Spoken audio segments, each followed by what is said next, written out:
गरुड़ पुराण के अनुसार पितृपक्ष में परिजनों का सपने में दिखना एक विशेष प्रकार का संकेत होता है। आपको यह भी संकेत मिलता है कि आपके पूर्वज आपसे क्या आशा रखते हैं और मृत्यु के बाद उनकी आत्मा संतुष्ट है या नहीं। ऐसे अनेकों सपने होते हैं जो आपको अलग अलग संकेत देते हैं। यह संकेत क्या है और इनका क्या अर्थ है, यह सब हम आपको इस वीडियो में बताएंगे।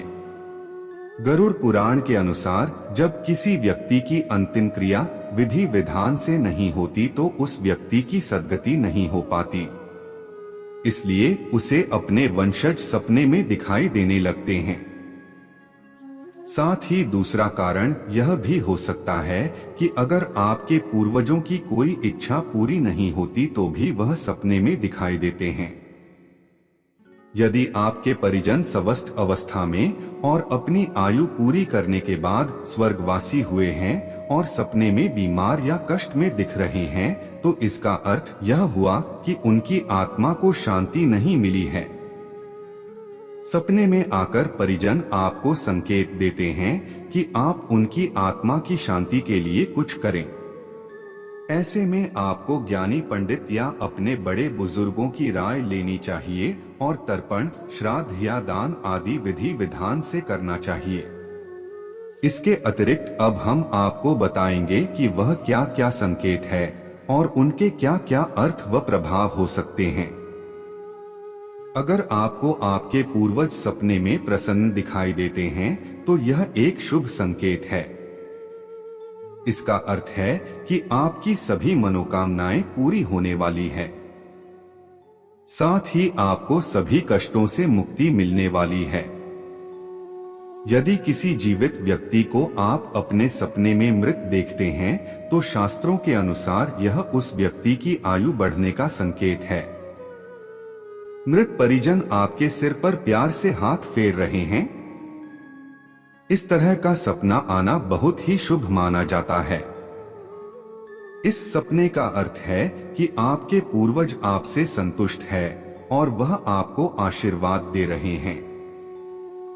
साथ ही इस तरह का सपना आना आपकी कठिनाइयों को दूर करने की ओर संकेत करता है।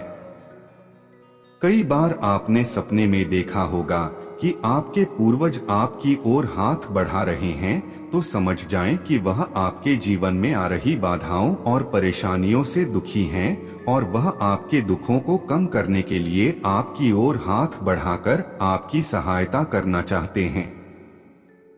घर में अगर कोई महिला गर्भवती है और उस महिला को बार बार सपने में मृत पूर्वज दिखाई दे रहे हैं तो यह इस बात का संकेत है कि वहां आपके घर में दोबारा जन्म ले सकते हैं।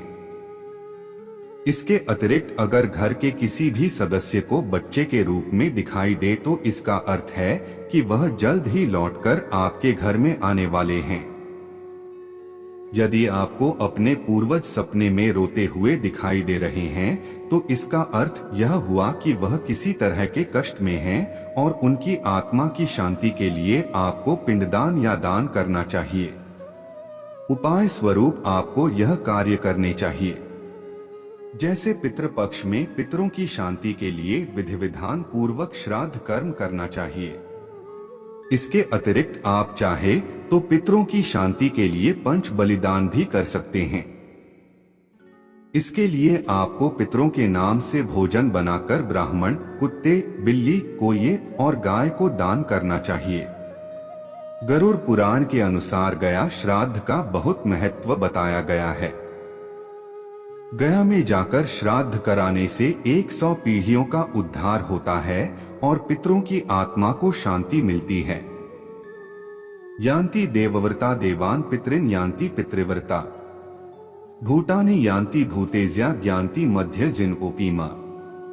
श्री कृष्ण कहते हैं कि देवताओं को पूजने वाले देवताओं को प्राप्त होते हैं, पितरों को पूजने वाले पितरों को प्राप्त होते हैं, भूतों को पूजने वाले भूतों को प्राप्त होते हैं और मेरा पूजन करने वाले भक्त मुझको ही प्राप्त होते हैं। इसीलिए मेरे भक्तों का पुनर्जन्म नहीं होता। पितृलोक में भी पुण्यात्मा ही पहुंचती है। जहां वहां अपने पितरों के साथ सुखपूर्वक समय बिताकर पुनः जन्म लेती है। गीता के पाठ से भी पितृ दोष से मुक्ति पाई जा सकती है। पितरों के निमित्त पढ़े गए गीता पाठ से पितरों को मुक्ति मिलती है। श्राद्ध पक्ष में गीता के 7वें अध्याय यानी ज्ञान विज्ञान योग का पाठ किया जाता है।